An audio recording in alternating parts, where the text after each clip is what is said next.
Hola, muy buenos días. Muchísimas gracias a todos por estar aquí. Probablemente vamos a tocar ahora uno de los temas más apasionantes, pero quizás también en algún momento más controvertidos del mundo del fútbol, como es el tema de la ética. La ética que la podemos llevar a muchísimos ámbitos dentro del fútbol, tanto fuera como dentro del terreno de juego, que va desde la superación personal de los propios deportistas hasta el juego limpio, el doping, la violencia, el dinero que mueve, la solidaridad. Bueno, tantos y tantos temas a los que vamos a intentar dar respuesta hoy en esta mesa redonda. Me gustaría hacer referencia a una frase que leí del escritor Albert Camus, que dice: tras muchos años en los que el mundo me ha brindado innumerables espectáculos, lo que finalmente sé con mayor certeza respecto a la moral y a las obligaciones de los hombres, se lo debo al fútbol. Bueno, yo creo que esta frase resume muchísimo de lo que vamos a hablar hoy aquí, y que tenemos además unos invitados auténticamente de lujo.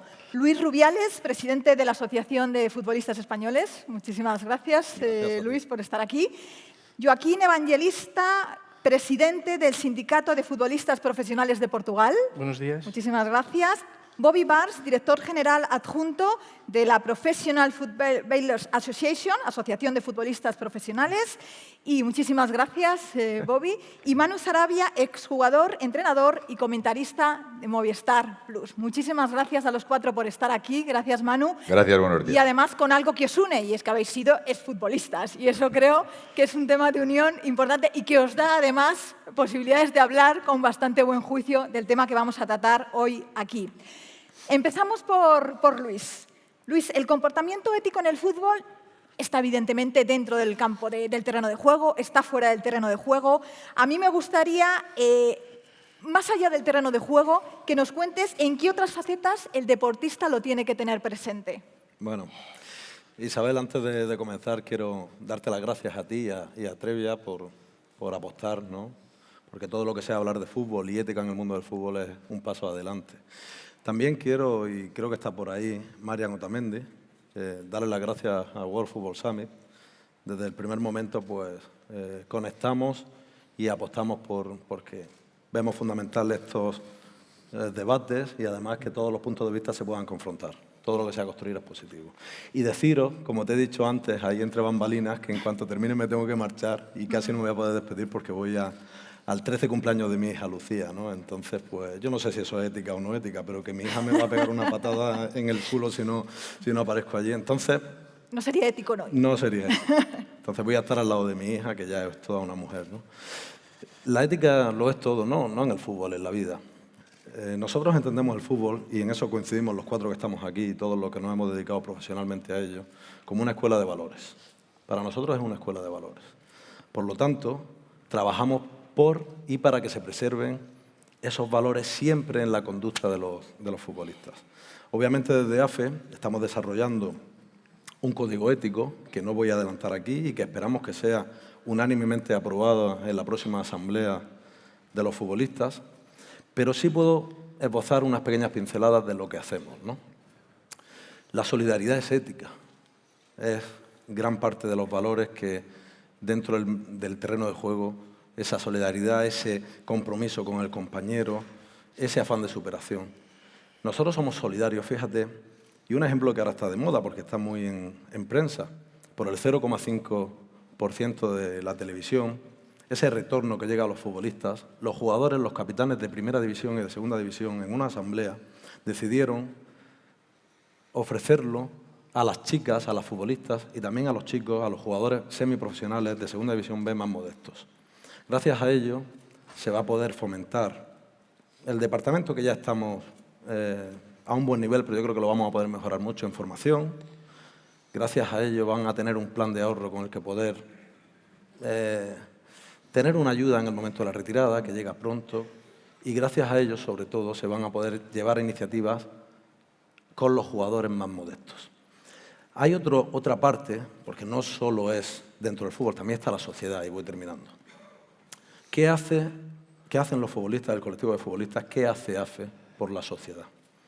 Hombre, obviamente pues, hemos participado en muchas campañas contra el racismo, hemos iniciado en España una campaña contra el maltrato machista, en la que participaron jugadores de todas las categorías.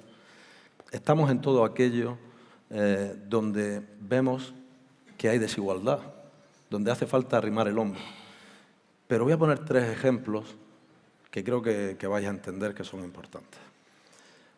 La Asociación de Futbolistas Españoles, por medio de los futbolistas y de sus cuotas, no olvidemos que el 10% de las cuotas de los futbolistas son dedicadas íntegramente a temas sociales, aunque dedicamos más de nuestro presupuesto, han podido desarrollar labores como dar cobijo a cientos de personas en el terremoto que hubo en Ecuador. Hemos potabilizado agua ahora en Haití y estamos siempre al lado de los más pequeños. Para nosotros los niños son fundamentales. Miles de niños son escolarizados cada año mientras que huyen de las guerras y para ello firmamos un acuerdo con ACNUR del cual nos sentimos muy, muy orgullosos. Por lo tanto, todos tenemos margen de mejora, pero si algo somos los futbolistas es solidarios y si algo tenemos presente es la ética. Muchas gracias. Bobby, para las cuestiones de integridad y buenas prácticas es bueno que los mensajes estén coordinados desde todas las instituciones. ¿Cuál es la situación a este respecto entre la PFA y la Premier League? Well, first of all, I'd just like to say how pleased I am to be back in Madrid, your beautiful city of Madrid.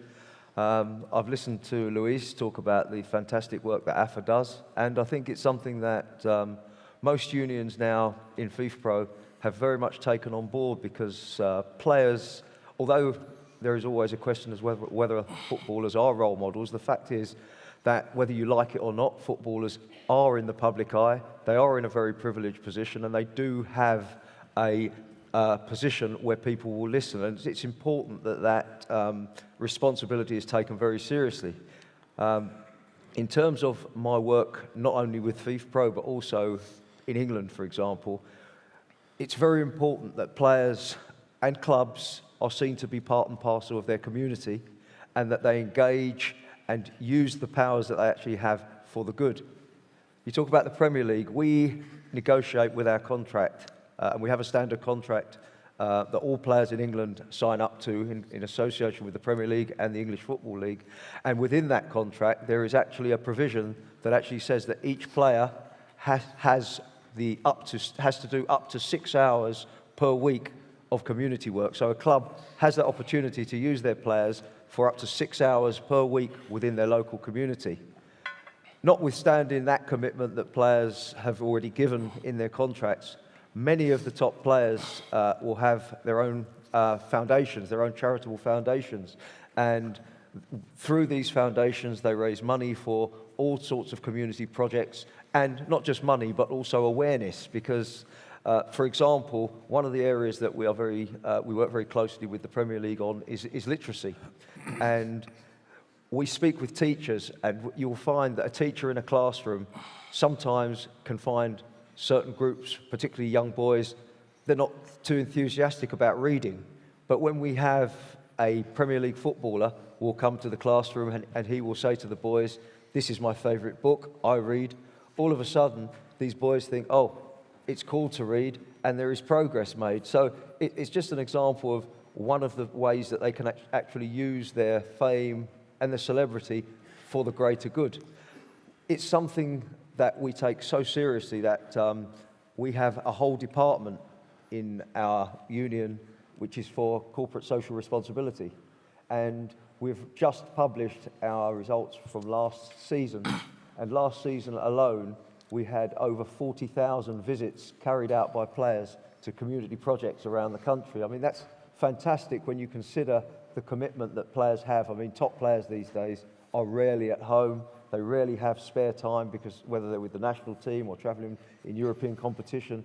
But all of these players find time, and we were very proud of that figure, and it's gone up.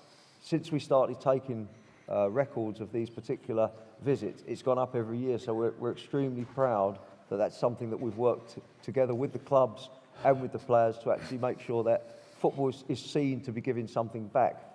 There's often a lot of negative publicity about players. They talk about high salaries, they talk about bad behaviour, and that makes headlines. But sadly, what we don't see, you never see a newspaper report that says 6 Manchester United players visited a children's hospital last week. Sadly, that doesn't ever make the press, but one player perhaps who is driving too fast or something, front page of the newspaper. So we're very conscious that it's a two-way street because it is a benefit to the industry as well. It's a benefit to the game. Make no bones about it. Football needs to be seen to be part of society. We can't hide ourselves away in an ivory tower and say, well, we just play football.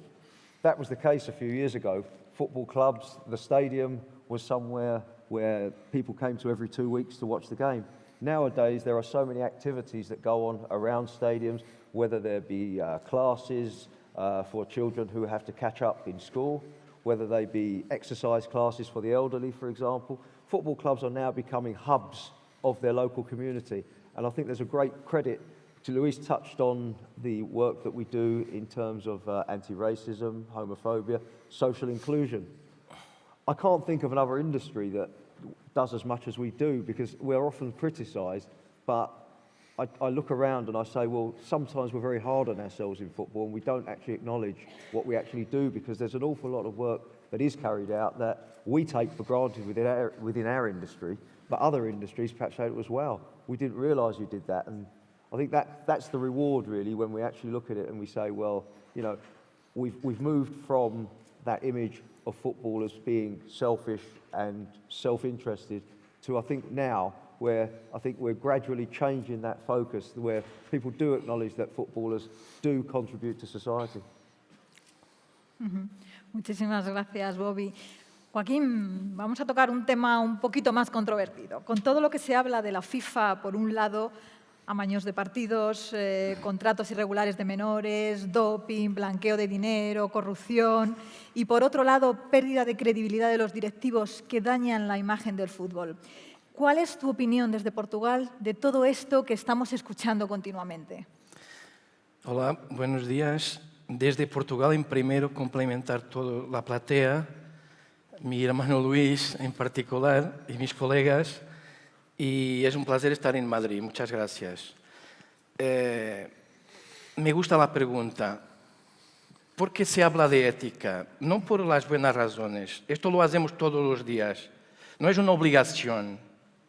Es un deber cívico, institucional.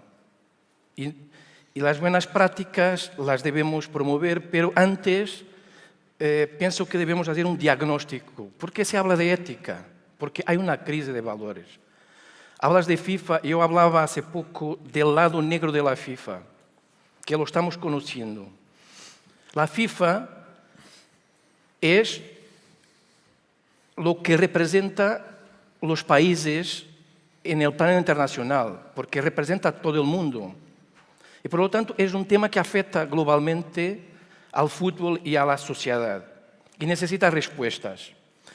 Mas yo digo en Portugal que a lo mejor en Europa se habla de deber de ciudadanía. Ciudadanía es defender los valores democráticos, los valores de convivencia en sociedad. Y yo hablo en el deporte que debe haber un deber de ciudadanía deportiva activa. No es solo responsabilidad nuestra, es de toda la familia del fútbol levantar su voz contra lo que está errado. Los temas que has hablado de match fixing, de tráfico de menores, de lavaje de dinero, de inversores que no conocemos, están afectando la imagen del fútbol gravemente. Y lo que más me incomoda es que las personas que están directamente ligadas no hacen nada. Hay un sentimiento de impunidad porque nosotros, todos, no tenemos la coraje de denunciar los temas. Y esto es muy importante que nosotros, antes de pedir a los demás, a las autoridades que actúen, debemos dar el ejemplo. Nosotros tenemos una responsabilidad acrecida porque representamos una institución. Pero los directivos, los jugadores, los entrenadores, todos los días que toman conocimiento de estas materias, lo deben hacer. Y por lo tanto, tiene que haber una mudanza de paradigma, a mi ver. Vamos a ver si es posible lo que está aconteciendo en la FIFA puede ser un señal para los demás. Y yo veo el tema al nivel nacional con mucha preocupación. Lo veo en Portugal en particular, pero veo que los mismos temas se reflejan en el plan internacional. Entonces, primero, tiene que haber un compromiso mayor. Es imposible, yo lo veo aquí en España, en Portugal, defender el fútbol, cada uno preocupándose con su imagen, con su interés. La federación procura un interés, la liga otro, los jugadores otros, los entrenadores otros, los agentes otros. Es difícil defender al fútbol si cada uno lo defiende por sí solo. Entonces, el compromiso es de diálogo. Tenemos que dar el ejemplo en el plan nacional. Tiene que haber capacidad, independientemente de las divergencias, de estarmos en la misma mesa hablando del fútbol. Por lo tanto, primero, compromiso mayor de todos, de concertación, de diálogo, de defensa del fútbol. Luego, tenemos que escrutinar quién viene para el fútbol. ¿Qué personas están entrando en el fútbol de forma totalmente abierta y que luego tienen un sentimiento de impunidad, que hay opacidad? Se habla de integridad, de transparencia. ¿Por qué? Exactamente porque no son claros los negocios en el fútbol. Entonces, estas personas no pueden estar en el fútbol. Yo no tengo problemas con el dinero, no diabolizo el dinero, es importante para la industria del fútbol, pero es importante saber quién viene, los inversores. Yo tengo esta discusión en Portugal. ¿Es posible saber quién viene para el fútbol, si tiene pasado, si tiene cadastro, si es bienvenido o si le debemos exigir condiciones para entrar en nuestro país? Entonces, yo pienso que hay algunos comportamientos, la buena gobernanza. No puede haber negocios sin reglas, no vale todo en el fútbol. Y en este momento casi vale todo. Entonces, tiene que haber buena gobernanza, códigos de conducta para los jugadores también, para los entrenadores, para los dirigentes. Y otra palabra importante, educación. Obviamente que yo entiendo que el ejemplo debe venir siempre de arriba. Los que están arriba tienen una mayor responsabilidad. Luego podemos hablar de cuál es la responsabilidad de cada uno, de los jugadores, de los entrenadores, de los dirigentes. Pero a mi ver, quien está arriba tiene una responsabilidad acrecida. Entonces, las reglas tienen que empezar a mudarse por arriba. Reglas de transparencia, de integridad, que posibiliten mejorar la cuestión de la ética en el fútbol. Muy interesante, Joaquín. Muchísimas gracias. Manu, nos vamos a centrar ahora en el momento, en el terreno de juego. ¿Cuáles son los comportamientos en el campo que mantienen la esencia del fútbol como un deporte? Bueno, en primer lugar, buenos días. Muchísimas gracias a todos los asistentes y quiero agradecer también a AFE que haya contado conmigo para estar aquí en esta ponencia y para hablar de fútbol, que al fin y al cabo ha sido y será mi vida y es de lo que verdaderamente yo entiendo, ¿no? Yo creo que ya se ha dicho suficiente aquí sobre las actitudes que hay que tener, que el futbolista debe tener en el terreno de juego, ¿no? Y a mí me gustaría hablar también de las que no debe tener, ¿no? Hay una serie de actitudes que yo creo que hacen daño a la esencia del fútbol. Y hablaría principalmente de el juego violento, de las actitudes vejatorias y de la trampa. En el fútbol cabe perfectamente el engaño y la picaresca, porque en realidad, ¿qué es un amago? ¿Qué es una finta? ¿Qué es un dribbling? En realidad son engaños, son tretas que utiliza el jugador para superar al rival. La picardía de un futbolista que saca rápido una falta cuando el contrario está armando una barrera es una treta para superar al rival, pero estamos hablando, eso serían buenas artes. El problema está cuando llega la trampa, cuando llega el engaño con malas artes. Cuando ves a un futbolista que se tira en el área para provocar un penalti que claramente se ve que no ha sido. Esas malas artes no solamente hacen daño a la ética del fútbol, sino que en muchas ocasiones hacen daño a compañeros profesionales, porque no solamente tienen consecuencias en el resultado, y al final eso supone desvirtuar la competición, sino que a veces eso conlleva también una sanción para el jugador que no ha hecho nada y resulta que le han sacado una tarjeta que además de poderle costar perder el partido, le puede costar también el próximo primero irse, igual es la segunda o una roja directa, y le supone irse del partido o incluso no jugar al día siguiente. Eso es lo que a mí me parece que de las cosas importantes que hay que erradicar, ¿no? Porque yo cuando veo a un futbolista cuando estoy comentando un partido y veo a un futbolista que le hacen una entrada y empieza a dar vueltas en el campo, que parece una trompa dando vueltas, cuantas más vueltas da, menos daño le han hecho. Porque al que verdaderamente le han hecho daño, ese no se mueve. Ese no se mueve porque el dolor no le deja moverse o porque tiene miedo de que se pueda acentuar esa posible lesión. A los que se comportan mal con los rivales, insultándoles o con otro tipo de actitudes, racistas, etcétera, etcétera, esos son malas artes. Eso es lo que hay que intentar, hay que erradicar del fútbol. El fútbol, como digo, tiene esa picaresca y eso es bueno porque el fútbol tiene ese componente diferente y del listo, pero como en esas buenas artes que utiliza esas armas para el beneficio de su equipo, ¿no? Porque yo diría que en el fútbol no vale todo para ganar.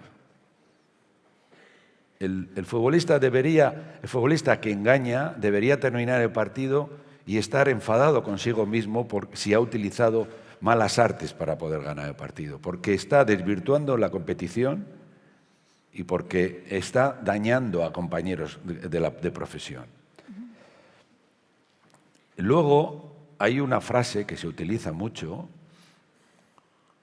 en el mundo del fútbol, de los profesionales, con la que yo no estoy de acuerdo, y es que lo que pasa en el campo debe quedarse en el campo, en el terreno de juego. Yo creo que esa frase es el paraguas donde se cubren los que tienen esas malas artes en el terreno de juego. Porque además yo como profesional, cuando jugaba, yo tenía unas características. Yo no he dado una patada a nadie, porque para empezar no sabía, tampoco era mi forma de jugar, todo lo contrario, tú tampoco. Y sin embargo sí he sufrido ese tipo de acciones de rivales, de pegarte un codazo y saltarte los dientes cuando la pelota tirabas una pared y la pelota estaba a 5 metros. Y encima, sangrando, con un chorro de sangre, ibas donde el árbitro, y obviamente en ese momento, que no creo que la gente se pueda imaginar la sensación de impotencia que tienes, porque acababa de recoger dos dientes que me habían sacado del suelo y sangrando, y el árbitro, porque le protestas, me sacó tarjeta amarilla a mí. Y el jugador que me había roto los dientes se fue de rositas. Entonces, a ese futbolista que me sacó los dientes, a ese le interesaba que todo lo que había pasado se quedara en el terreno de juego. Pero a mí, lógicamente, yo tenía que defender. ¿Cuál sería la manera de poder defenderme yo de eso? Pues, lógicamente, denunciándolo de alguna manera para que ese tipo de cosas no pasen de verdad en el terreno de juego.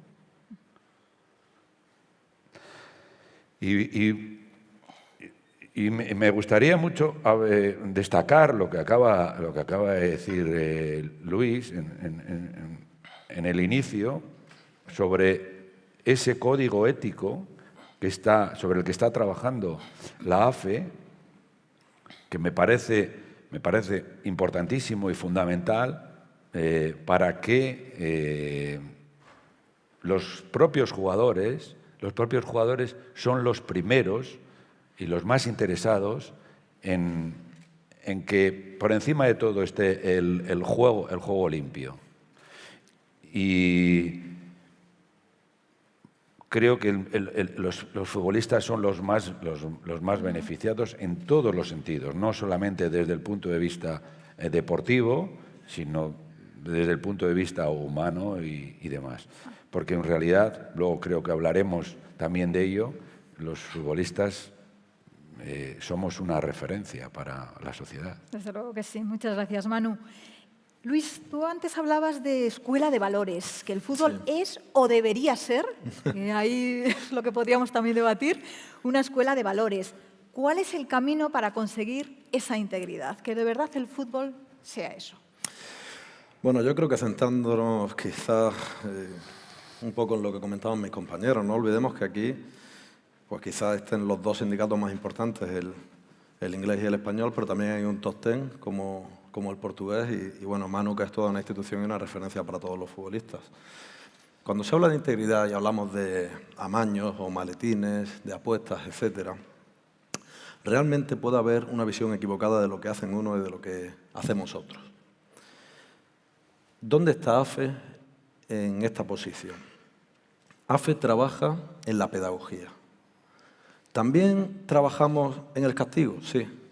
Pero mira, estoy viendo ahora mismo al responsable, a Javier Edo, que es el responsable de buenas prácticas en AFE, y estamos trabajando constantemente con la policía, también con las casas de apuestas, FIPRO, tenemos un convenio firmado con Interpol, pero las cosas serias hay que tratarlas en los lugares correspondientes.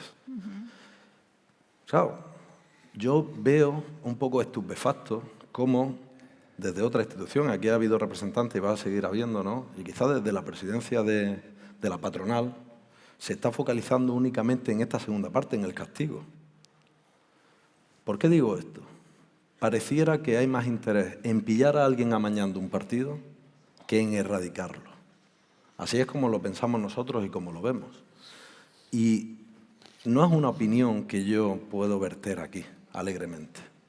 En la primavera del 2015, en una negociación conjunta Federación, Liga, AFE, mandé un escrito a ambos presidentes y proponiendo a la Liga en particular que ahora que hay un reparto económico mucho más abundante por el retorno que llega, se hiciera un reparto económico por puntos, ya que aquí lo que se pone en valor, y todos los que estamos en esta sala conocemos perfectamente, es si una vez que se acaban los incentivos deportivos, un incentivo económico puede condicionar.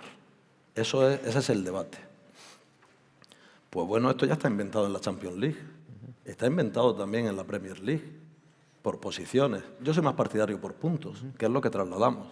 Pero en lugar de ello, lo que se ha hecho es acrecentar el enorme abismo que ya había entre primera y segunda. Antes eran de unos 16, 18 millones de euros de un equipo, el último de primera, a uno intermedio de segunda. Ahora estamos en 35 millones de diferencia, es bestial. Y además se trabaja desde la Liga, y su presidente lo dice constantemente, en que los equipos españoles, Barça y Madrid fundamentalmente, puedan competir en Europa. Cuando sería mucho mejor trabajar por tener un marco económico mejor, que el Valencia, que el Betis, todos los equipos puedan tener ese enriquecimiento. Por lo tanto, nosotros estamos en el lado de la pedagogía y otros están intentando pillar a alguien amañando un partido. Y el amaño de partidos, ojo, y termino, es un asunto de mafias. Es un asunto de mafias. Nosotros lo conocemos bien este tema a nivel mundial. No es una cuestión únicamente de que un equipo pueda descender, ascender o no. Donde está el dinero, están las mafias.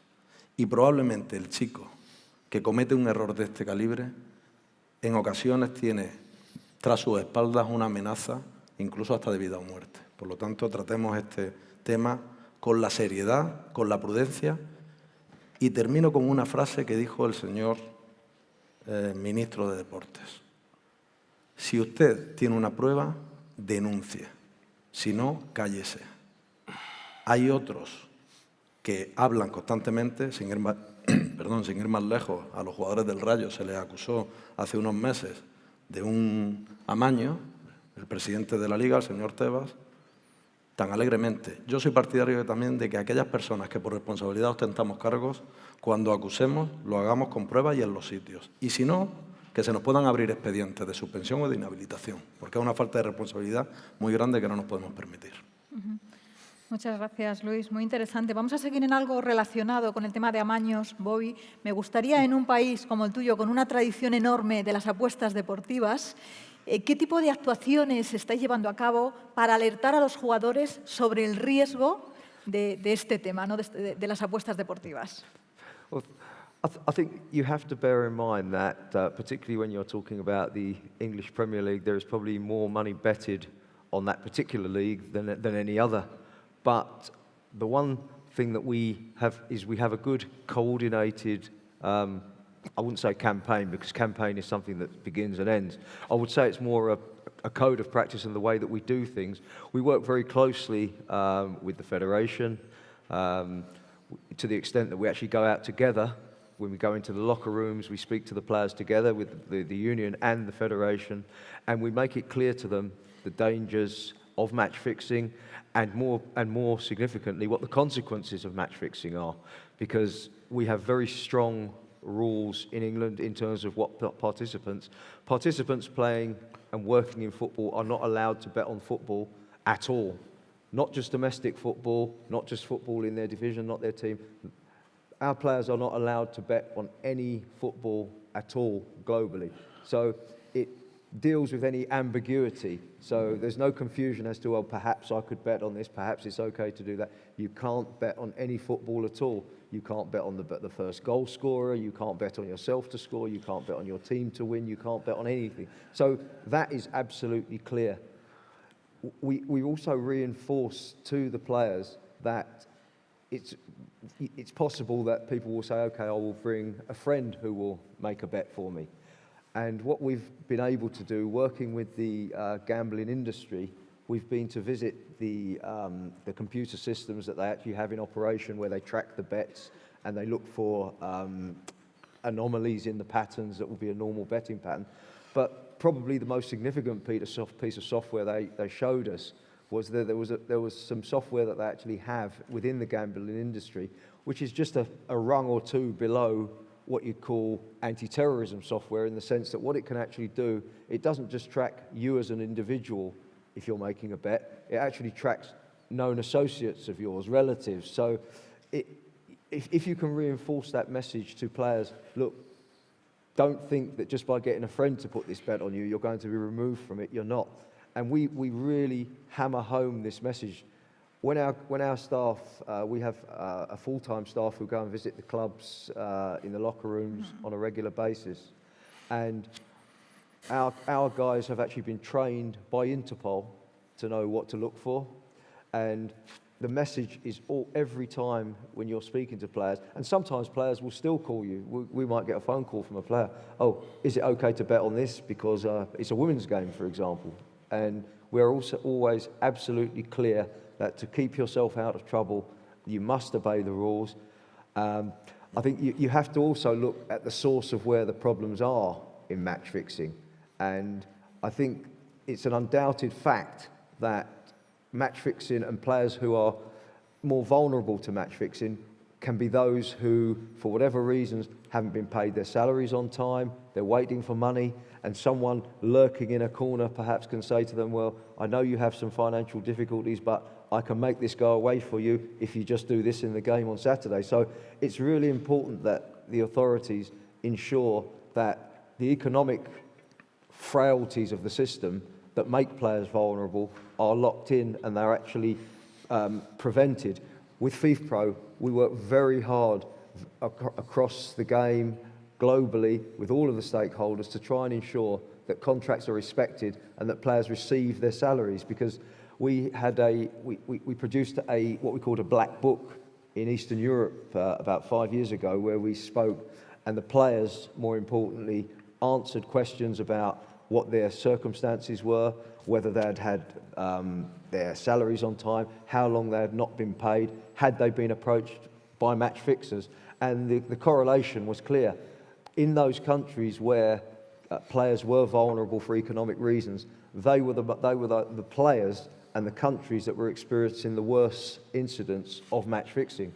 And I think if there's one thing that the game has to protect is the integrity. Because we look now, we're seeing all the stories at the moment in the press about cycling, we're talking about when we look at the athletics. And I think it spoils for everybody when you're looking at an event and you're saying, is that real? Does he really run that fast? Does he really cycle that fast? The beauty of football is the fact that you have an outcome that you cannot guarantee. A big club can be beaten by a small club. And I think if you have that loss of, and you just think to yourself, well, we can't have faith in the results, then you kill the whole sport. We've seen it in some countries where, particularly in some of the Eastern European countries now, where people won't go to the stadium because they say, we think the match is fixed, so we won't bother to go. I think if we did that, then we'd be depriving a generation of something that is a fantastic sport that lifts and gives so much to everybody. And I think that, for me, is one of the biggest evils that we have in our game, and that we have to do everything within our power to try and fight. Uh-huh. Muchísimas gracias, Bobby. Joaquín, antes hablábamos contigo de pues este tipo de escándalos no más internacionales, amaños de partidos, contratos irregulares, etcétera. ¿Tú crees que al final esto que se ve a nivel internacional es un reflejo de lo que realmente pasa en cada uno de los países? Claro. Déjame hacer la ligación con este tema que es importante. Es imposible hacer la diferencia si no hay una política coordinada a nivel global. Para erradicar los fenómenos como esto, necesitas trabajar en conjunto. Pero este tema merece una reflexión profunda. Primero, es un tema del deporte. Yo he comprendido lo que ha dicho Luis, pero me incomoda en mi país y en el fútbol que siempre que se habla de match fixing o algún tema difícil, lo remitamos para las autoridades. Yo no me demito de mi obligación. Yo tengo una responsabilidad en el deporte. Mas, el deporte ha creado órganos jurisdiccionales propios, tiene justicia propia. Entonces, si tiene justicia propia, porque está siempre pidiendo a la justicia común para actuar. Debemos actuar dentro de nuestros órganos, dentro de nuestras normas deportivas, no dimitiéndonos de nuestra responsabilidad. Segundo, yo tengo la obligación, independiente de la prueba, Luis, de hablar de temas que merecen la censura de las personas del fútbol o de la comunidad del país. Si hay un tema que está siendo debatido, yo puedo hablar sobre él genéricamente, independiente de la prueba. La cuestión de la prueba es para otros efectos. Pero tenemos que tener la coraje de hablar de los temas, enfrentar los temas sin complejos. Porque si no, no tenemos esa capacidad, más difícil resolverlo. Tercero, yo defiendo medidas severas. Luis, yo no pactúo con match fixing, con doping. Sean los jugadores, sean los entrenadores, sean los dirigentes, penas severas. Otra cosa diferente, y lo hemos propuesto ahora en Portugal, que se agravaran las penas por corrupción, que es donde está el tema del match fixing. Luego, otra cosa diferente es, y es así en la ley general, cuando alguna persona, por su vulnerabilidad, por condiciones excepcionales, está ligada al fenómeno. Y entonces ahí tiene una pena atenuada.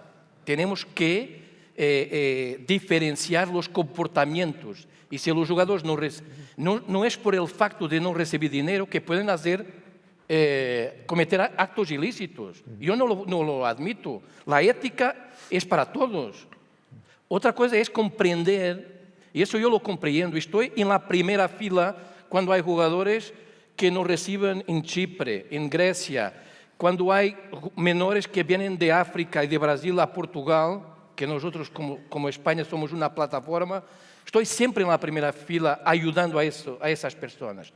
Pero no podemos pactuar con actos criminosos y tenemos que ser claros sobre eso. En Portugal hemos presentado la semana pasada nuestro proyecto de match fixing para este año, y lo que estamos intentando es, como decía, que haya una coordinación nacional, federación, liga, autoridades, administración interna, canales seguros, denuncias seguras. Luego la forma de actuar debe ser reservada para ser eficaz. Y luego tenemos un embajador, que es Pedro Pauleta, un hombre incontornable del fútbol portugués. Futbolísticamente, como ser humano, es una persona que puede dar el ejemplo. Y estamos también haciendo las acciones de educación pedagógicas. Otra cuestión, no me gustan las acciones que se pasan en el fútbol que no son genuinas. Voy a dar un ejemplo. Las petrolíferas hacen la política verde para compensar los daños que hacen al ambiente, pero lo hacen por obligación. En este tema no puede haber acciones solo para decir qué estamos haciendo, como lo veo en los varios países. Hablas de match fixing y todo el mundo quiere estar en la primera fila. Nunca los has visto, pero hay un tema mediático y todo el mundo quiere hacer campañas. Entonces, tenemos que ser genuinos, tenemos que coordinar una política conjunta y ser genuinos en las acciones. Yo veo el tema así y pienso que para erradicarlo, vuelvo al tema educación. La prioridad del sindicato portugués es la educación de los atletas, que responde al tema que Manolo estaba comentando, que responde a este tema, con los niños, con los jugadores en el activo, con los demás agentes del fútbol. Educación, prepararlos, porque si no los preparas es difícil obtener un comportamiento que sea diferente. Y a los jugadores, una mensaje y a mis colegas. A mí me incomoda que los jugadores presten su imagen a todas las acciones. Solo en prestar la imagen. A ver si me aclaro. Es importante la solidaridad y el fútbol la hace. Los futbolistas son el mayor ejemplo de responsabilidad social, pero tenemos que cambiar. No podemos buscar los jugadores, traerlos solo para dar la cara. A ver si me entiendo. Si vas a hablar de la crisis de refugiados y llevas a un jugador, tenemos que prepararlos para el tema. Tenemos que educarlos. Si vas a hablar del cáncer, no basta en prestar tu imagen. Yo he sugerido a la federación que tenemos que hacer acciones de formación, incluso para esos jugadores más visibles, más mediáticos, porque nadie sabe todo. Y si están preparados, hacen una acción más eficaz en la comunidad. Entonces, no es solo invocar la responsabilidad social, es hacer la responsabilidad social. Y eso nosotros lo podemos hacer, educar a los jugadores para que puedan ser eficaces. No pueden ir solo a dar autógrafos, tirar las fotografías. Entonces, nosotros también podemos hacer algo.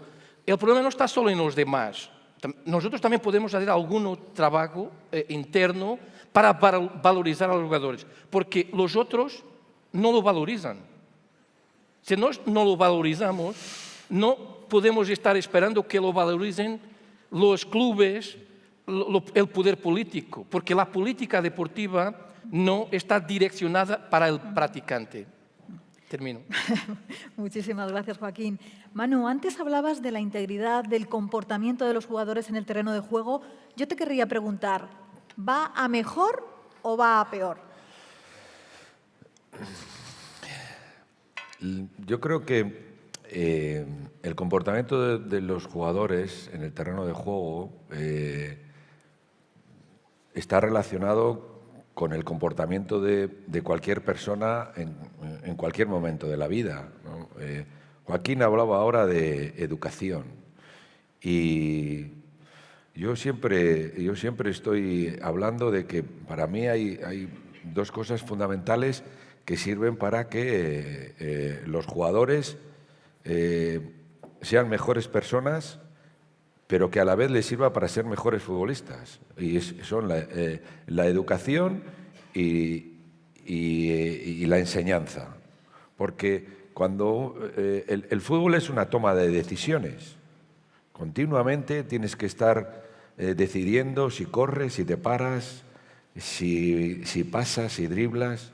Entonces, si tú estás preparado, si tu inteligencia te da para poder saber cuanto más mejor, mejores decisiones vas a tener. Si tu educación es la más adecuada, vas a estar preparado ante los temas de corrupción, etcétera, etcétera, en tu comportamiento y demás.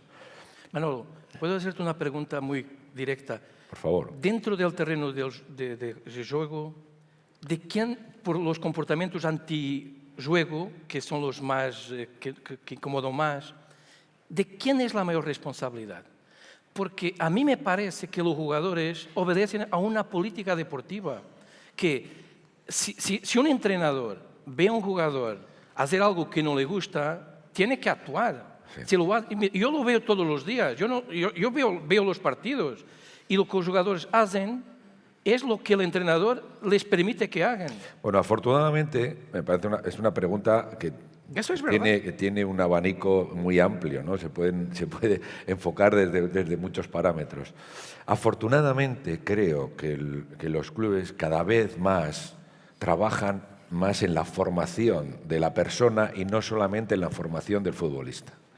Hay clubes, y repito, cada vez más, hay clubes que se preocupan más de los estudios, se preocupan más de la relación personal, de esos valores, en ese código ético en el que está trabajando la AFE, está incidiendo mucho en todos esos valores, porque los valores en el fútbol, la esencia de los valores del fútbol son los de la solidaridad, el compañerismo, el esfuerzo, la profesionalidad. Y afortunadamente se está trabajando. Entonces, a veces la responsabilidad está, por un lado, en lo deportivo, pero por otro lado está en lo personal, porque también depende de la educación que tengas en casa. Según cómo te eduquen en casa, tú también te comportas en el terreno de juego. Luego, claro, evidentemente, por eso antes decía, no vale todo. No vale ganar de cualquier manera. Y es verdad que hay ejemplos que indican que hay entrenadores que quieren ganar de cualquier manera, a toda costa, y la educación y la enseñanza que trasladan a sus, sobre todo cuando estamos hablando de niños, niñas y jóvenes, pues no es la más adecuada. Estoy hablando del fútbol profesional, que es el más visible, el que crea más impacto junto de los jóvenes. Yo lo que veo es que cuando hay que retardar un partido, cuando hay que simular una lesión, ningún jugador lo hace sin Por eso- concordancia del entrenador. Por eso 10 yo segundos, tengo 10 una frase segundos para que eso. tenemos que terminar. Perdón, un segundo, una frase, solamente tengo una frase para eso. El fútbol es para listos, pero no para tramposos. Claro, de acuerdo. Pues me parece muy buena la frase casi para terminar.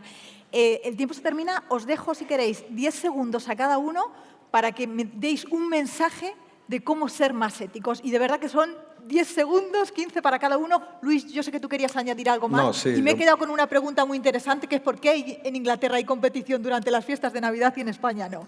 O sea, que si Dame quieres un minuto, aprovechar... dame tú- un minuto entonces. Venga, pues te doy Simplemente, un minuto. canal de denuncia privado y seguro, lo tenemos en España, pero es de primero de carrera de Derecho. No podemos obviar que cuando hay un delito hay que ir a lo penal. Por supuesto también a los órganos jurisdiccionales, pero nosotros estamos trabajando y me alegro que la conclusión sea pedagogía, igual que a la que hemos llegado aquí en España.